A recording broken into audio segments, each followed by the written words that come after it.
Alright guys, we got the SteelSeries Apex 3 TKL that we're going to be reviewing here today. Now this is not a mechanical keyboard, but I don't want that to scare you away because I've been testing this thing out for a while now and I really like it. And not only that, I even recommend it because of what it offers for the price. So in the box, we got the keyboard right here and it's all covered up with some plastic film.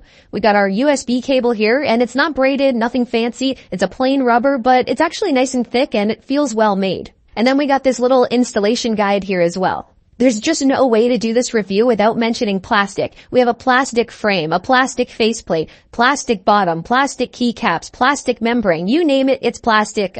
You get the idea. And all that plastic makes it super lightweight and it's really noticeable as soon as you pick it up and hold it in your hands. Surprisingly though, they actually did a good job with the build despite all that plastic material because it's really rigid and solid feeling. There's a bunch of rubber pads on the bottom for grip, but this keyboard does have a tendency to move around a little bit when you're gaming, when you start mashing keys and things get going really fast. And I think that's just because of how lightweight it is. It just doesn't have the weight to keep it firmly situated where you put it on the surface of your desk. Now, there is a really easy solution, and if you're somebody that likes those really big doormat-sized mouse pads, kind of like I have behind me here, the keyboard sits on top of that cloth surface and problem solved. As long as I'm not on a hard surface, I found that it'll stay right where I put it. There's a set of flip-out feet for height adjustment, but there's only one level. It would be nice to have two. It's always nice to have some options to really fine-tune that tilt angle if you really want to get into that. But, this is a budget offering, so I'm not going to dock it any points for that. We got some cable routing channels on the bottom, which is really nice to have since this board doesn't have a removable cable. It's nice to be able to get the cable routed based on your setup so it doesn't conflict with, monitor stands or any other stuff you might have on your desk.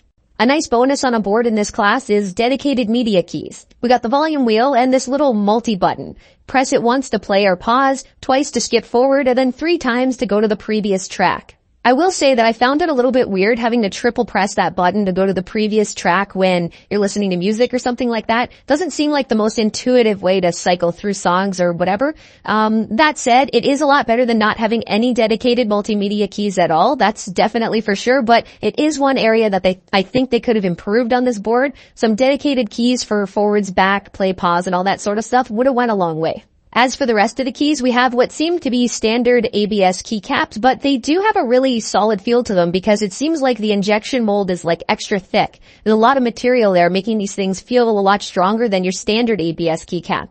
If we pull a few of these off, we can get a look at what's happening underneath. Now, there's really not much to see here because it's a membrane board, so all there is are some plastic columns that hold the keycaps in place. The actual membrane or dome switches themselves are housed down inside there.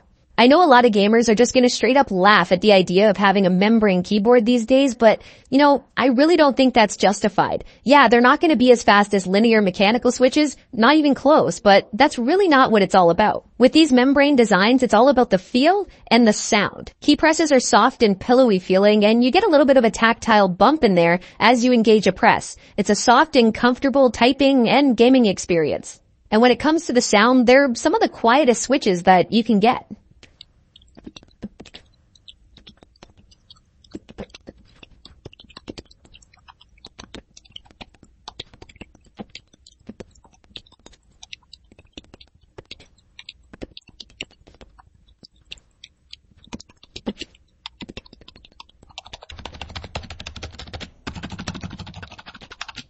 Full disclosure, I am not in any way, shape, or form a pro-level gamer, not even close. That said, I really don't feel like my gameplay performance changed at all with the Apex 3 TKL. I normally use red linear switches, which are pretty much the opposite of these membranes, and it was totally fine for me. I didn't feel like I was being held back by the mushiness or the slower feel, and I really liked it overall. As far as I'm concerned, there's really no reason to be afraid of these membrane switches on a gaming keyboard.